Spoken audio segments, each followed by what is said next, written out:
جب سلطان صلاح الدین ایوبی رحمۃ اللہ علیہ نے سلطان نور الدین زنگی رحمۃ اللہ علیہ کی وفات کے بعد ملکہ زبیدہ جو کہ سلطان نور الدین زنگی رحمۃ اللہ علیہ کی بیوی تھی، ان کے کہنے پر دمشق کو فتح کرنے کے بعد مصر پر اپنی حکومت قائم کی، تو سلطان صلاح الدین ایوبی رحمۃ اللہ علیہ مصر کی تمام نظام کو جو کہ سلطان نور الدین زنگی رحمۃ اللہ علیہ کے بیٹے ملک الصالح کی وجہ سے بگڑا ہوا تھا، اس کو ٹھیک کرنے کے بارے میں سوچا۔ سلطان صلاح الدین ایوبی رحمۃ اللہ علیہ نے ایک جاسوسوں کا دستہ تیار کیا۔ انہی جاسوسوں کے دستے میں تقریباً 300 ماہر جاسوس شامل تھی۔ انہی جاسوسوں کا کام پورے مصر شہر میں پھیل کر مختلف بازاروں، گلیوں، محلوں، قبائل کے رسم و رواج، تجارت اور سلطنت کی امن کا معائنہ کرنا اور رعایا کا اپنی سلطنت کے بارے میں اظہار خیال معلوم کرنا تھا۔ وہ جاسوس کوئی عام جاسوس نہیں تھی، وہ جاسوس تاجروں کے ساتھ تاجر بن جاتے، بازاروں میں گاہکوں کے ساتھ گاہک بن جاتے، سپاہیوں کے ساتھ سپاہی بن جاتے، لیکن انہی جاسوسوں پر کبھی کسی کو شک نہیں ہوا، کیونکہ ان جاسوسوں کو سلطان صلاح الدین ایوبی رحمۃ اللہ علیہ نے خاص طور پر خود تیار کیا تھا۔ بہت سی مورخین لکھتے ہیں کہ وہ جاسوس جسمانی طور اتنی طاقتور تھی کہ وہ کئی دنوں تک بھوکے پیاسے رہ سکتے تھے۔ وقت گزرتا رہا، سلطان صلاح الدین ایوبی رحمۃ اللہ علیہ کو مصر کی سلطنت کے بارے میں بہت اہم معلومات ملتے رہے، اور سلطان کی حکم پر سلطنت کی تمام چھوٹے بڑے مسائل کو حل کرنے کا حکم دیا گیا، اور سلطان کی حکم کے بعد چند دنوں میں مصر کی سلطنت کا سارا نظام تبدیل۔ چند دن گزرے کہ اتنے میں سلطان صلاح الدین ایوبی رحمۃ اللہ علیہ کے پاس خود ایک جاسوس چل کر آیا، اور اس نے آ کر سلطان صلاح الدین ایوبی رحمۃ اللہ علیہ کو جو خبر دی، اس خبر نے سلطان صلاح الدین ایوبی رحمۃ اللہ علیہ کو بہت پریشان کر دیا تھا۔ وہ خبر یہ تھی کہ اس جاسوس نے سلطان صلاح الدین ایوبی رحمۃ اللہ علیہ کو بتایا، حضور دمشق شہر میں ایک ایسا قبیلہ ہے جسے سونے کی چڑیا کہا جاتا ہے۔ وہ قبیلہ زمینی لحاظ سے بہت اہمیت کا حامل ہے۔ اس قبیلے کے بازار سے پوری مصر شہر کی تجارت کے قافلے اسی قبیلے کے بازار سے گزر کر پوری مصر شہر کے بازاروں میں پھیل جاتے ہیں، لیکن پریشانی کی بات یہ ہے کہ اس قبیلے پر سرداری کرنے والا سردار نام کا مسلمان ہے، لیکن اس کا کردار عیسائیوں یا یہودیوں سے کم نہیں۔ وہ مسلمان تاجروں سے دگنا محصول ٹیکس لیتا ہے، اور مزید سلطان کو یہ بھی بتایا گیا کہ وہ عیسائیوں تاجروں سے محصول نہیں لیتا، کیونکہ ہر سال اس سردار کو عیسائی تاجر تحفے میں خوبصورت اور حسین و جمیل کنیزی دیکھ کر جاتے ہیں، اور وہ سردار عیسائیوں کے قافلے کا محصول مسلمان تاجروں سے دگنا وصول کرتا ہے۔ اگر تاجر دوسرے راستے سے قافلہ لے کر جائے تو جنگل اور پہاڑوں میں چھپے ڈاکو قافلے پر حملہ کر کے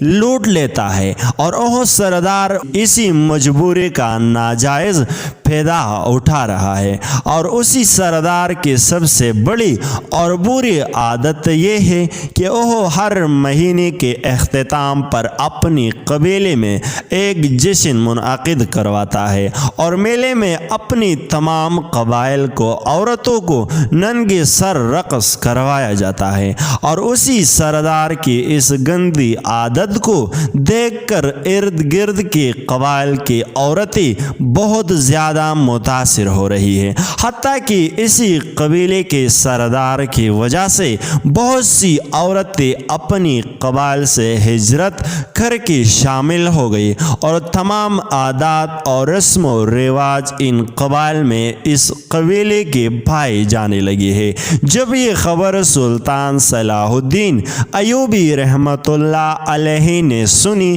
تو سلطان بڑا حیران و پریشان ہو گیا، کیونکہ سلطان صلاح الدین ایوبی رحمۃ اللہ علیہ عورتوں کے رقص اور موسیقی سے سخت نفرت کرتا تھا۔ یہ بات سلطان صلاح الدین ایوبی رحمۃ اللہ علیہ کے لیے قابل برداشت نہیں تھی۔ سلطان صلاح الدین ایوبی رحمۃ اللہ علیہ نے اب علی بن سفیان کو اپنے پاس بلایا اور علی بن سفیان کو حکم دیا کہ ابھی اور اسی وقت جا کر اسی قبیلے کو نیز و نابود کر دیتے ہیں۔ یہ سن کر اس جاسوس نے بتایا، حضور اس قبیلے کو پدھا کرنا بہت مشکل، اس قبیلے پر جس نے حملہ کیا وہ پچھتایا۔ سلطان صلاح الدین ایوبی رحمۃ اللہ علیہ نے کہا، میرے پاس اس قبیلے کے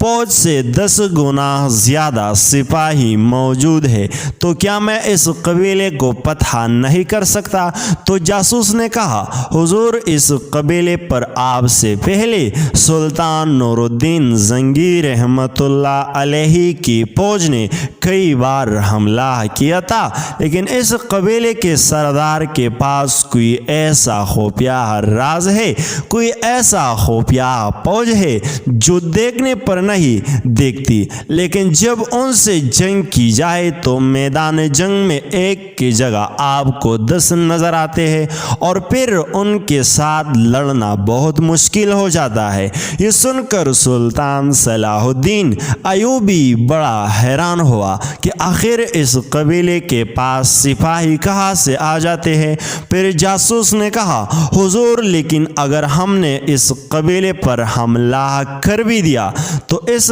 قبیلے پر حملہ کرنے کی وجہ سے ارد گرد کے تمام قبائل آپ کی سلطنت سے باغی ہو جائے گی، اور ان تمام قبائل کا نظام بگڑ کر رہ جائے گا، اور اتنی نازک صورتحال میں اگر ہم نے ان قبیلے پر حملہ کیا تو حالات ہمارے قابو میں نہیں رہیں گے۔ یہ سن کر سلطان صلاح الدین ایوبی رحمۃ اللہ علیہ مزید پریشان ہو گئی اور سوچنے لگا کہ آخر ایسا کیا کام کیا جائے کہ اس سردار کو اپنے ان غلط راستے سے روکا جائے، اور اسی قبیلے کو تمام قبائل کے ساتھ اسلام کی اصولوں پر چلنے کا حکم دیا جائے۔ یہ بات سن کر علی بن سفیان نے کہا، حضور وہ سردار بہت ظالم اور سنگ دل ہے، اور کبھی بھی آپ کی بتائی ہوئی اصولوں پر عمل نہیں کرے گا۔ وہ سردار سپاہیوں کے لحاظ سے کافی طاقتور اور دولت کے لحاظ سے بہت طاقتور ہے، لہذا اس پر ایک ایسی حکمت عملی سے حملہ کرنا ہوگا کہ تمام قبیلے والے ہم سے باغی نہ ہو جائے۔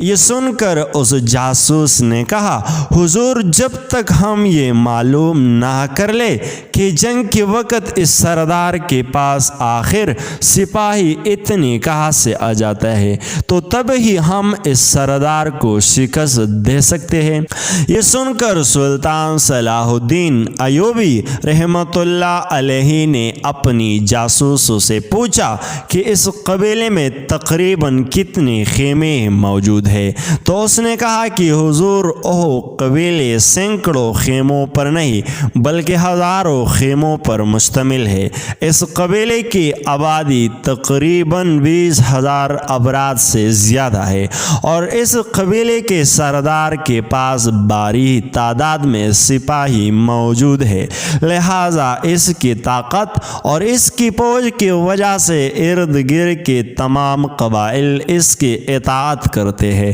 یہ سن کر سلطان صلاح الدین ایوبی رحمۃ اللہ علیہ نے پریشانی کے عالم میں اپنی کرسی پر بیٹھ کر سوچنے لگا۔ اتنے میں علی بن سفیان نے کہا، حضور میرے پاس ایک ایسی ترکیب ہے جس سے ہم اس قبیلے کے سردار کو بھی نیز و نابود کر دیں گے اور اس سارے قبیلے کے سپاہیوں کو اپنی قابو میں کر لیں گے، اور اس سے نہ صرف آپ کی طاقت میں اضافہ ہوگا بلکہ اس قبیلے کا سارا نظام بھی ہمارے قابو میں آ جائے گا۔ سلطان نے کہا، اوہ کیسی؟ تو علی بن سفیان نے کہا، حضور اگلے ماہ اوہ قبیلے کا سردار ہر سال کی طرح میلے کا انعقاد کرنے والا ہے اور ہم اپنی بہترین حکمت عملی کے ذریعے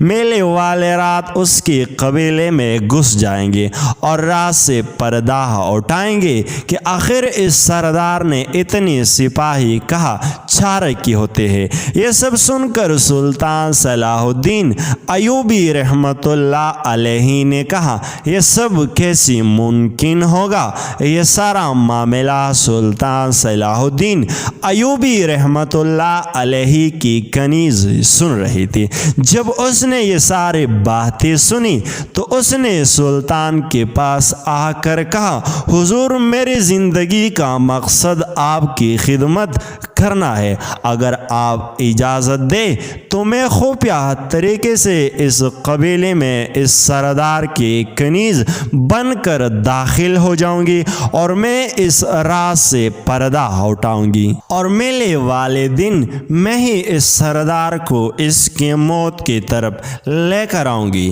جب یہ بات سلطان صلاح الدین ایوبی رحمۃ اللہ علیہ نے سنی تو کہا کہ میں عورتوں کو کبھی جنگ میں لڑنے کی اجازت نہیں دے سکتا، حتیٰ کہ ہماری گردنیں بھی کاٹ جائے تو میں پھر بھی ایک عورت کو سہارے پر ایک سردار پر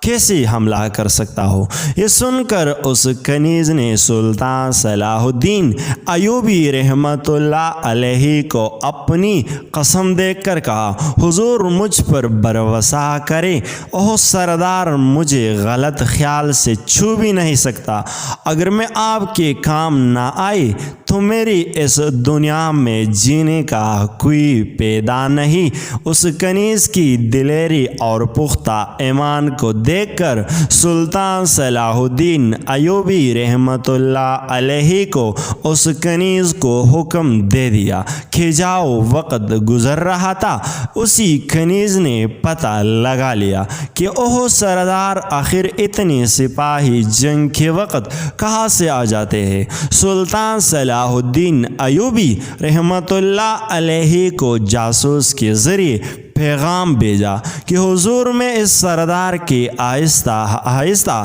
خیمے تک پہنچ گئی ہوں اور یہ راز سردار کے خیمے میں موجود ہے۔ اصل بات یہ ہے کہ اس سردار نے اپنی خیمے کے نیچے ایک سرنگ کھدوائی اور وہ سرنگ زمین کے نیچے ایک بہت بڑے تہخانے میں کھولتے ہیں اور اس تہخانے میں اس نے سلطان کی فوج کی برابر سپاہی تہخانے میں چھپا کر رکھی ہوئی ہے۔ جب بھی کوئی بادشاہ یا سلطان اس قبیلے پر حملہ کرتا ہے تو وہ اس تہخانے سے نکل کر اسی سرنگ کے ذریعے حملہ پر حملہ کر دیتے ہیں اور ان کو پیچھے ہٹنے پر مجبور کر دیتے ہیں، اور یہی وجہ ہے کہ آج تک اس قبیلے کو کوئی بھی فتح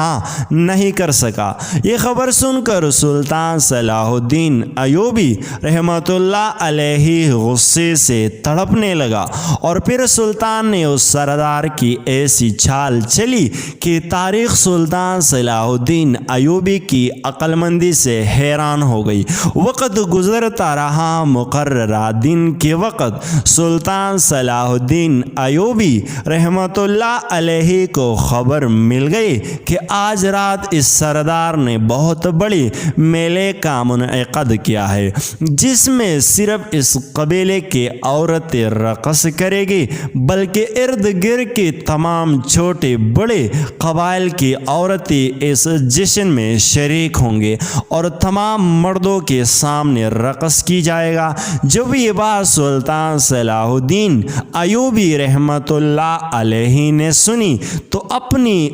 تلوار نیام سے نکالتی ہوئی کہا کہ اگر میں نے آج رات اس سردار کا سر نہیں کاٹا تو مجھ پر یہ زمین حرام ہوگی۔ دوسری طرف سلطان کی بیجی گئی کنیز اپنی عقل مندی کی وجہ سے اس سردار کے سب سے قریبی کنیز بن گئی۔ جب میلے کے رات کے وقت وہ سردار جشن کی تیاری کے لیے اچھا لباس پہن رہا تھا تو اسی وقت سلطان کی بیجی ہوئی بہادر کنیز نے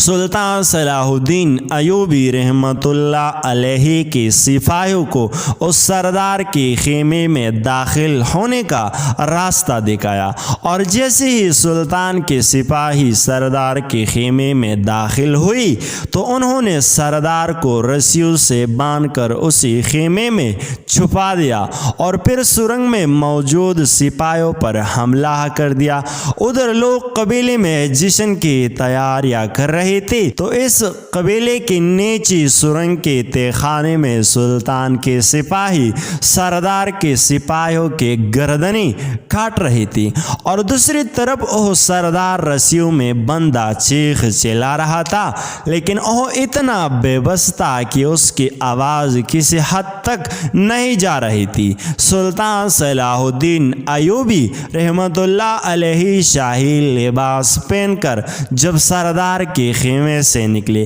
تو تمام لوگ حیران و پریشانی کے عالم میں دیکھنے لگے۔ ناچ گانے والے عورتیں اپنے آپ کو پردوں میں چھپا لیا اور ایک دوسرے کے سائے میں چھپنے لگے، کیونکہ وہ جانتے تھے کہ جس عورت کو سلطان صلاح الدین ایوبی نے ناچتی ہوئی دیکھ لیا اس کا سر قلم ہو جائے گا۔ اتنے میں سلطان صلاح الدین ایوبی نے کہا، میں جانتا ہوں کہ تمہارے سردار کے سارے سپاہی وفادار ہیں، لیکن تمہارا سردار اس وقت قتل ہو چکا ہے اور اس کے سارے سپاہی خون کے تالاب میں ڈوب رہے ہیں۔ تمہارے پاس دو راستے ہیں، یا تو میرے اطاعت قبول کر لو یا پھر اپنے سردار کی طرح موت کے گھاٹ اتارنے کے لیے تیار ہو جاؤ، کیونکہ ہر سپاہی کے خیمے میں ہم نے بارود بھر دیا ہے اور تمہاری انکار کرنے کی بات تمہارے سارے خیمے اڑا دی جائے گی۔ جب یہ بات سلطان نے کہی تو سردار کے تمام سپاہیوں نے تلواریں سلطان کے حوالے کر دی اور سلطان صلاح الدین ایوبی رحمت اللہ علیہ کی اطاعت قبول کر لی، اور اسی طرح سلطان صلاح الدین ایوبی رحمت اللہ علیہ نے اپنی عقل مندی اور اس کنیز کی مدد سے اس سردار کو اس کے انجام تک پہنچا دیا، اور پہلے جس قبیلے میں جس جگہ پر عورتوں سے رقص کروایا جاتا تھا، شراب پیا جاتا تھا، سلطان صلاح الدین ایوبی رحمت اللہ علیہ کی اس قبیلے کو فتح کرنے کے بعد اس جگہ پر ایک مدرسہ